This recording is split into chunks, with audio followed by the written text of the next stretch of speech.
Hi viewers, നമുക്കൊരു അടിപൊളി എരിവുള്ളൊരു beef dry fry ഉണ്ടാക്കിയാലോ. മഞ്ഞപ്പൊടിയും ഉപ്പിട്ടിട്ട് കഴുകി വൃത്തിയാക്കിയ ബീഫാണ്. അതിലോട്ട് ഇഞ്ചി വെളുത്തുള്ളി ചതച്ചതാണ്. ഇനി ചേർക്കാൻ പോകുന്നത് ചെറിയ ഉള്ളിയാണ്. പിന്നെ കറിവേപ്പില, മഞ്ഞപ്പൊടി, എരിവിന് ആവശ്യമായ മുളക് പൊടി, കുരുമുളക് പൊടി, മസാലപ്പൊടിയെ ആവശ്യത്തിന് ഉപ്പ്. ഇത് നല്ലോണം മിക്സ് ചെയ്തതിന് ശേഷം 1 മണിക്കൂർ റെസ്റ്റ് ചെയ്യുക. അതിനുശേഷം നമുക്ക് കുക്കറിലിട്ടൊന്ന് വേവിച്ചെടുക്കാം. ഇനി വേറൊരു പാൻ എടുത്തിട്ട് വെച്ച് അതിൽ ഓയിൽ ഒഴിച്ച് കൊടുത്ത് തേങ്ങ കഷ്ണം ഇട്ട് കൊടുക്കാം. അതിനുശേഷം നമ്മുടെ ഇഞ്ചി വെളുത്തുള്ളി ചതച്ചതാണ്, അതും കൂടി ചേർത്ത് ഒന്ന് വഴറ്റിയെടുക്കാം. അതിനുശേഷം ഞാനിതിലേക്ക് ചേർക്കാൻ പോകുന്നത് ഉണക്കമുളക് ചതച്ചതാണ്.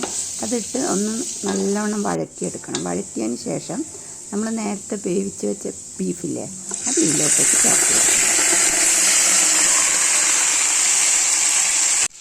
നല്ലോണം ഒന്ന് മിക്സ് ചെയ്തതിന് ശേഷം അത് നമ്മൾ വഴറ്റിക്കൊണ്ടേ ഇരിക്കണം. അപ്പോൾ കളർ മാറും.